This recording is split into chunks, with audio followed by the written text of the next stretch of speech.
this might be my biggest book haul ever, guys. I genuinely thought that I got like 20 books. No, I have like 26, I think. It's a bit worrying, yeah?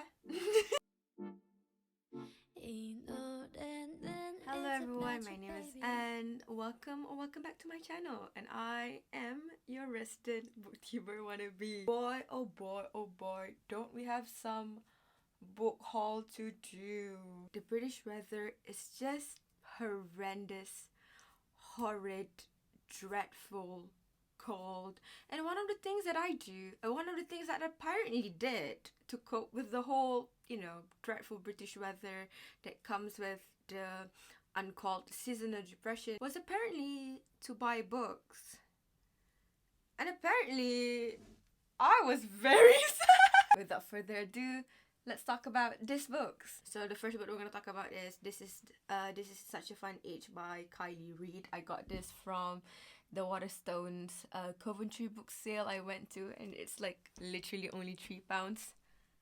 Such a steal. The synopsis is about this young black woman who is accused of kidnapping the white child that she is babysitting for, and it's also about her well-intentioned employer, aka the baby's mom, who is also white, who just want to set things right. I have heard only good things about this book, and I'm really excited to read this, and I'll let you know when, once I finally read it. Next book.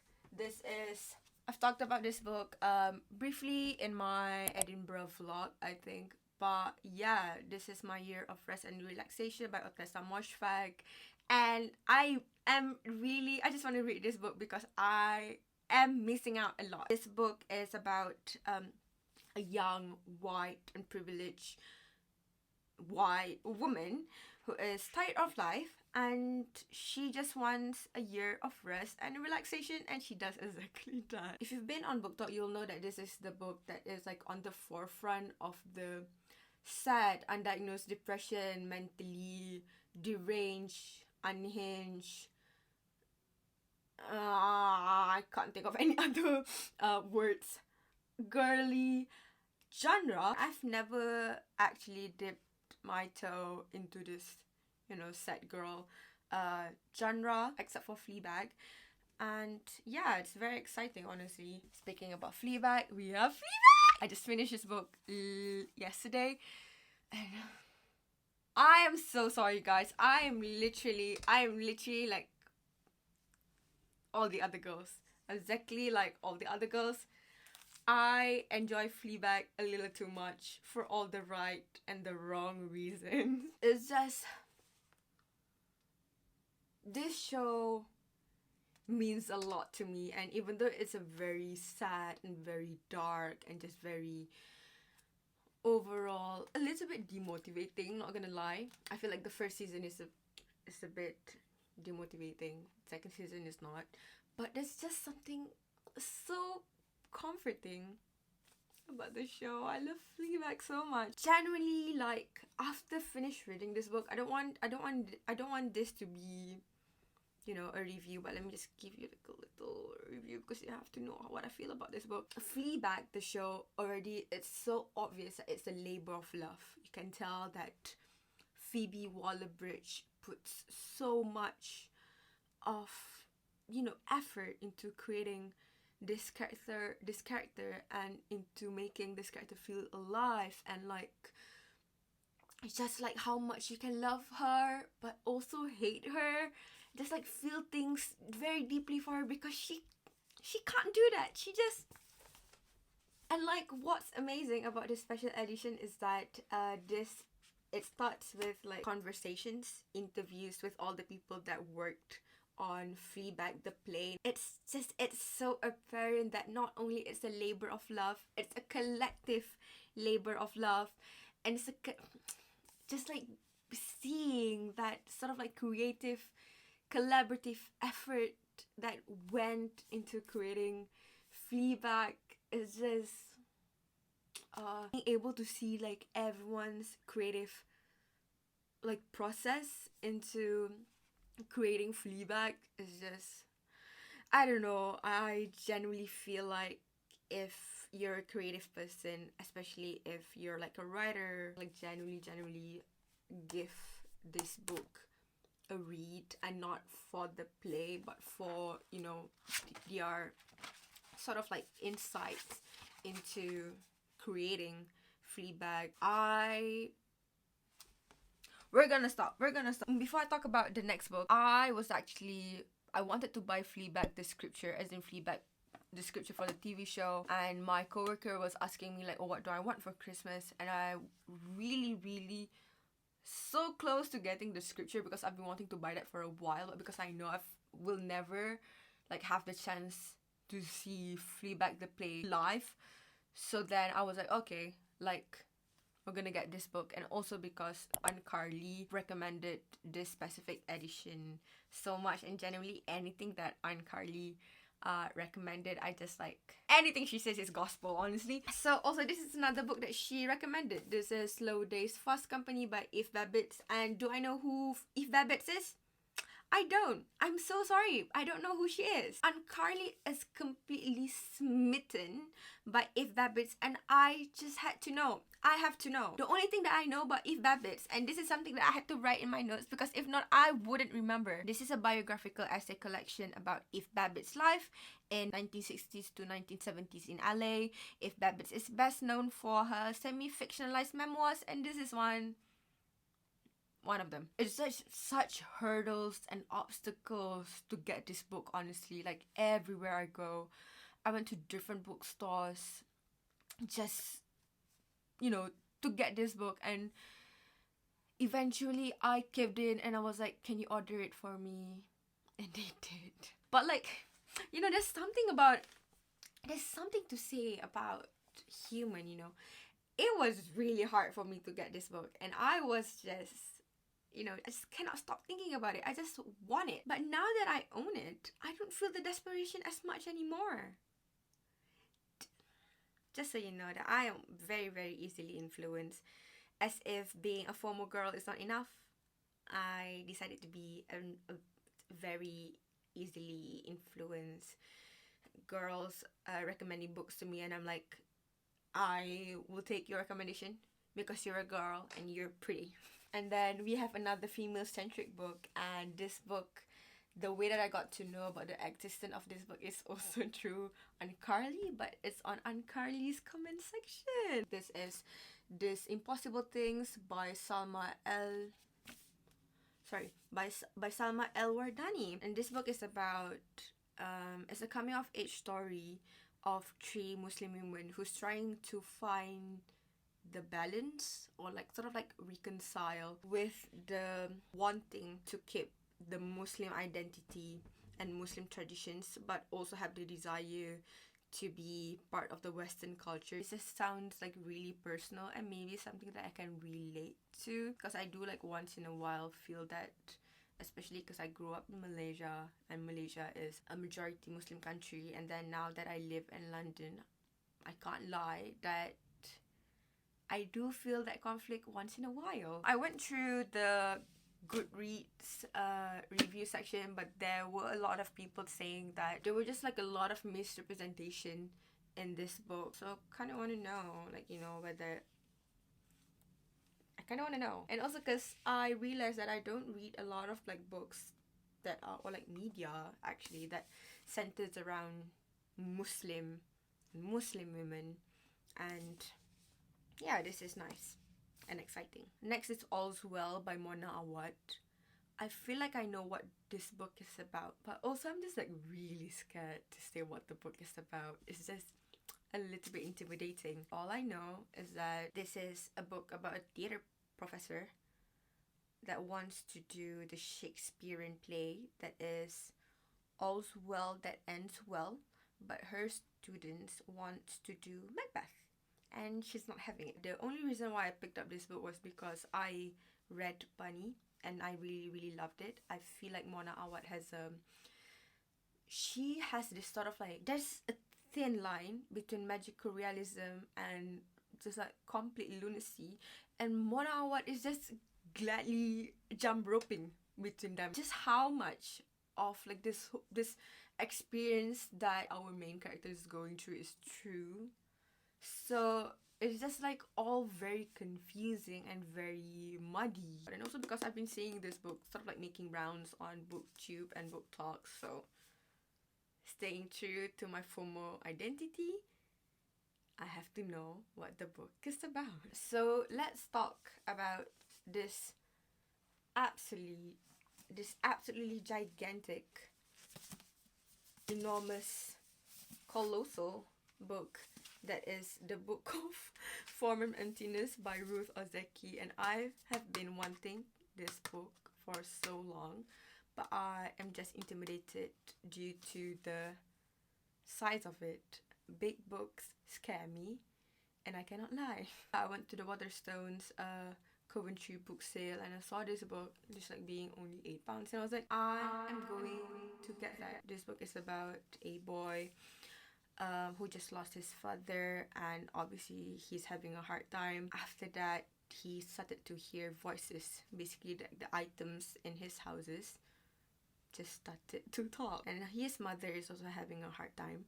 The way that his mother coped with, like, I guess the passing of her husband, she just started to hoard things. This boy, he's already hearing so many voices. Mother is, hoarding things, and so he's hearing he's hearing more voices. So home is just like this sort of like cacophony of like,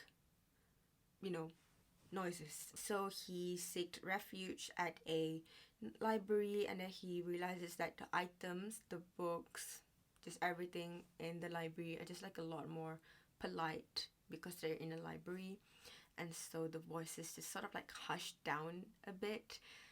So he spends a lot of time in the library. He met like a group of queer, weird people, and I guess this is a story about found family and just like grief. I feel like every time I go to a bookstore, this book is just sort of like calling to me. It's just like, read me, like choking me and like buy me and read me. So I just had to, like, it's not I don't really have a choice. The next book, this is an absolute delight. This is Meet Me at the Museum by Anne Youngson, and this book literally changed my life. This book is about two old people that are just very lonely, and they're just writing to each other. They both are grieving for the loss of someone that they love. Absolutely nothing happens in this book, but also there's just like a lot is happening to the characters internally, and it genuinely changed my life. Like, this is my best read of 2022, and I finished this book literally on the last day of 2022. So it's like, I don't think you understand. Let me just read you this passage and I'll let you be the judge of it. I don't know which I would have picked if I had put the alternative to myself as a young girl. If I had recognized alternatives existed and I could select from among them. I know quite well if I had led a life different from the one I have had, it would have been as the result of some urgent, momentary impulse, as strong and as random as the one that made me Edward's wife and Tam's mother at the age of 20. Who is to say that whatever it might have been, that alternative life would not also have left me, as I sat in the hospice car park with a sense of having been in the wrong room all my life, the room where nothing was happening. What's amazing about this book is that I feel like I picked up this book and I found this book literally at the right time. If it's not for the Waterstones Coventry book sale, I genuinely wouldn't buy this book. And the only reason why I bought this book was because it's £3 and it's at a book sale. So I'm like, you know what?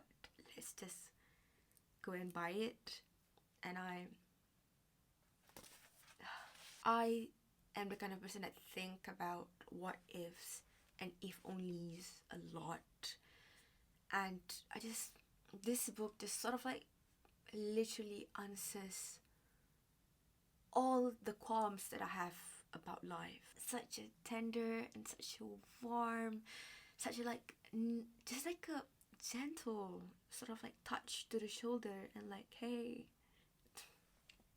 it's going to be alright. And it's amazing because, like, it's giving you life perspectives, but it's not like pushing them onto you, because this book tries so much to provide nuances for all of the outlooks that these characters have. I am literally so emotionally invested in these two characters. You do not understand the attachment that I have to them. And if it's something that you should take away from this book haul, is that go and buy this book. Went into it with absolutely no expectation and just sit with it. And it's also very short, so it's like just alright, next book. This book is Ali Smith Dare, but this book is about, there's a party, and then one of the party attendees just like sort of like went into one of the rooms in the host's house, and he just decided to stay there and not go out. And yeah, so everyone is like thinking, it's just like, why is this person doing this? So there you go. I am very excited to know what this book is about, and I feel like especially now I'm in the mood of, like, you know, books that are about life. So it's very embarrassing to say that. These two books, there's another one, wait. Okay. This is R.F. Kuang's I read The Poppy War last year and I absolutely loved it. Genuinely was my only personality trait for quite a while, and it was really the only thing that was haunting my mind. The fact that I do not own The Dragon Republic and The Burning God. And so I genuinely lost my mind searching for these two books. And now I have them. And I do not have the mood to read it. Fang Runin, the main character, she's so angry. And rightfully so. Like, if I were her, I would be angry as well. I am so excited to see how Fang Runin is gonna go more utterly deranged. Just pure rage. I support women's rights. But most importantly, I support women's wrongs. I went into a bit of a YA era for a while, so we have a few. This is literally just YAs. No, I'm lying. This is Illumine. This is by Amy Kaufman and Jay Kristoff. Where do I start with this book? Because I finished this book as well. There was just like basically a lot of things happening. There was just it was a planetary attack, and then they were fleeing on spaceships, and then there was possibly a pandemic on one of the spaceships. Then the spaceship got blasted into pieces. I cried on 4 separate occasions reading this book, and I can't even articulate as to why. I was just really emotional. But man, this book is so immersive, but at what cost?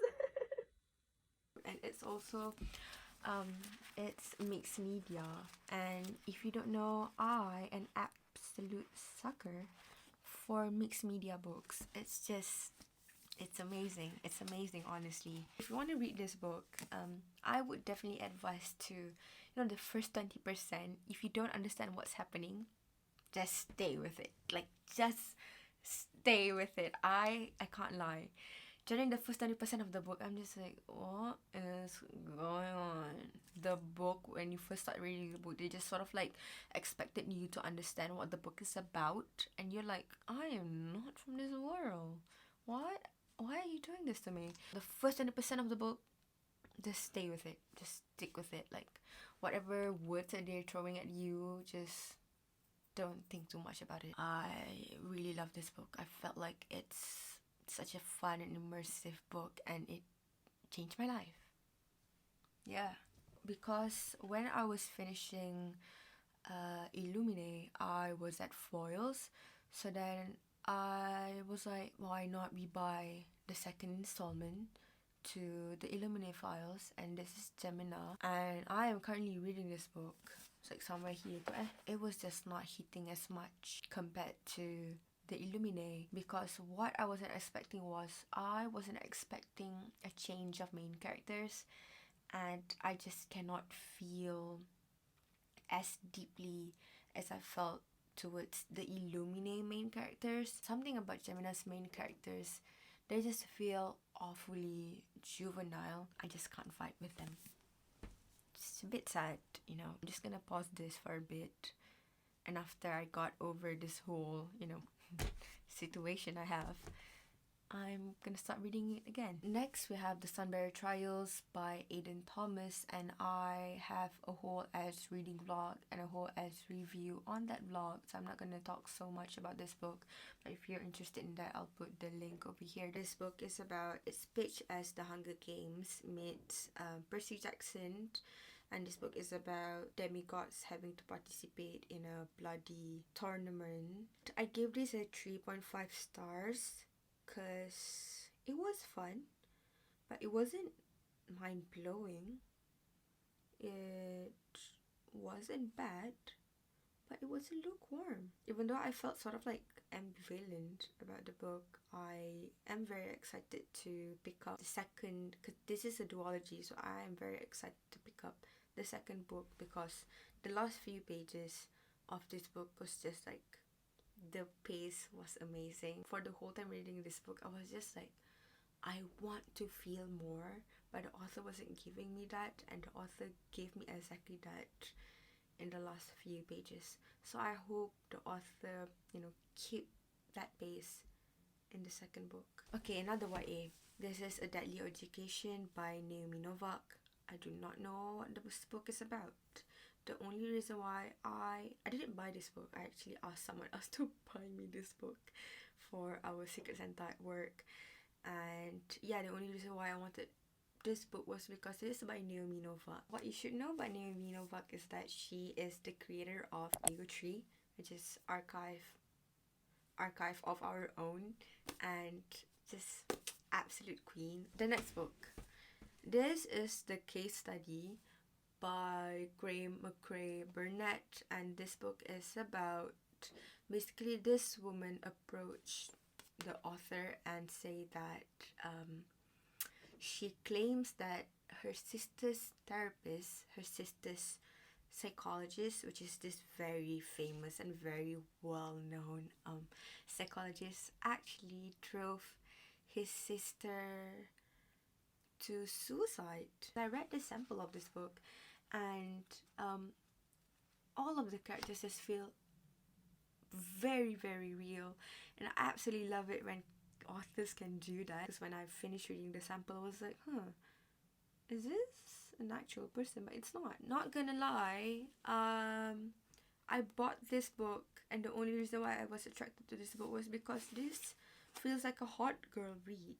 Like, if you saw a girl reading this book on the tube, you must feel like, oh my god, she is such an intelligent woman. She's so smart. Like, look at her, like all mysterious. And she's reading this book that is turquoise in color, and there is a picture of this person on the cover of the book. And while we should not judge a book by its cover, we should absolutely judge this book by its cover because it's so gorgeous. This also has fallen victim to my personal issue with, you know, I want a book so much, and then now that I own it, I don't feel the intense read to read it as soon as possible, because this book is just on my bookshelf and I can pick it up whenever I want. Next book. This is The Plotters by Unsu Kim and Kim Unsu. I'm gonna be honest and say that I tried so hard to write the synopsis of this book, but I still do not understand. All that I know is that this guy, he's an assassin, but he loves literature. Above all, we love a man that has duality. I think this might be my first Korean literature translation. We also have another Korean translation, and this is Tower by Bae Myung-hoon. I generally can't remember why I want this book so much. I probably saw it on someone else's video, probably Jack Atwood's, and ever since then, this book has just been haunting me. Every time I go to a bookstore, I just keep on seeing this book. Until one fine day, my gorgeous friend, I love her to death, she just sent this book to me, and I was like, and look at the cover as well. Generally, it's so pretty. This is exactly why we judge books by its cover. Alright, okay, let's go to classics and let's just do a rapid fire since I feel like everyone knows what this book is about. This is Emma by Jane Austen. I'm gonna say this again, but oh my god, look at the cover. Look at the cover. Look, this is the famous book and the movie is also famous. I'm not going to spend like a long time talking about this book. But the only reason why I picked up Emma by Jane Austen was because people are saying that she is the original, not like other girls. And I have to know. This is The Picture of Dorian Gray by Oscar Wilde. Something tells me that I am going to deeply resonate and deeply relate to the character of this book. If I could be pretty forever, by selling my soul to the devil, I would have done that as well. It's a no-brainer. The next book is this is Animal Farm by George Orwell. This book is about a group of farm animals. They did a revolution against their tyrannical owner. This is The Great Gatsby by F. Scott Fitzgerald, and this book is about rich people and rich people problems. Alright, this is Escape and Control by Steve Hollyman. It's pink. I probably have a thing for pink books, actually. And this book is described as a metafictional murder mystery examining the loss of identity in the virtual world of the internet. And this is also sort of like a mixed media thing in which like two different people are annotating the same story, I think, if I'm not mistaken. I read the prologue when I wanted to buy this book in foils. It was just like really interesting and really engaging, and it just makes me feel like, oh, I want to know what this is about, because I am going down this sort of like social media rabbit hole. This also has only literally 17 ratings on Goodreads. And if I read this book and if I review this book, I'm gonna be like one of the first early people talking about this book. They just like, it fuels my narcissistic I am better than other people complex, and I love that for me. We have two more, guys, just two more. This is A Thousand Ships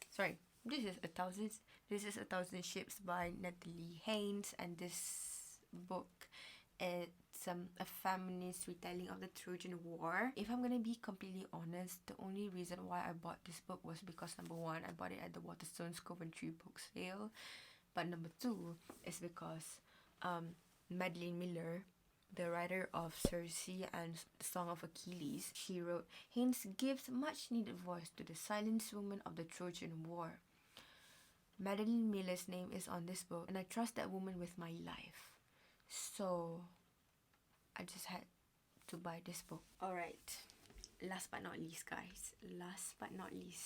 This is The War by Brian Kettling, and the reason why I bought this book was because I sort of like see that it's slowly making rounds on BookTok, and it just have like a very mixed review about it. Some people really like it, some people don't. It's a shame that I only discovered that it's actually a series after buying it, but if I like it, then I'll buy the rest of the series, and if I don't, I won't. This book is about this forest, which is the Vor. It's sentient, it's magical, it's a place of demons and angels, of warriors and priests, and basically people are saying that at the middle of the Vor there is actually the Garden of Eden, but nobody knows. Nobody ever tried to actually go into the forest until this man, who is a foreign soldier.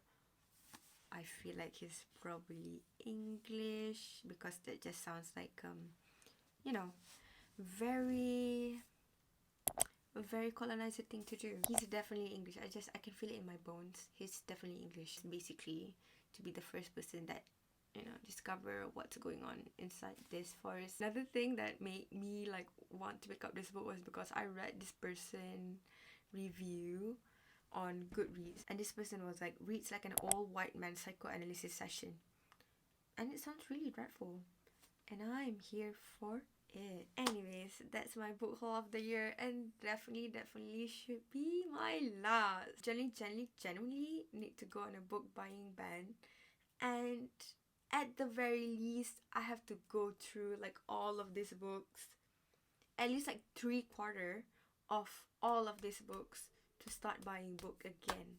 I am in a very sengkit situation and I have to stop buying books. So yeah, that's the end of the video. Thank you so much for watching. Like and subscribe if you haven't. Generally, thank you so much for watching. I hope you stay safe and stay healthy, and I'll see you in the next video. Bye. Mwah.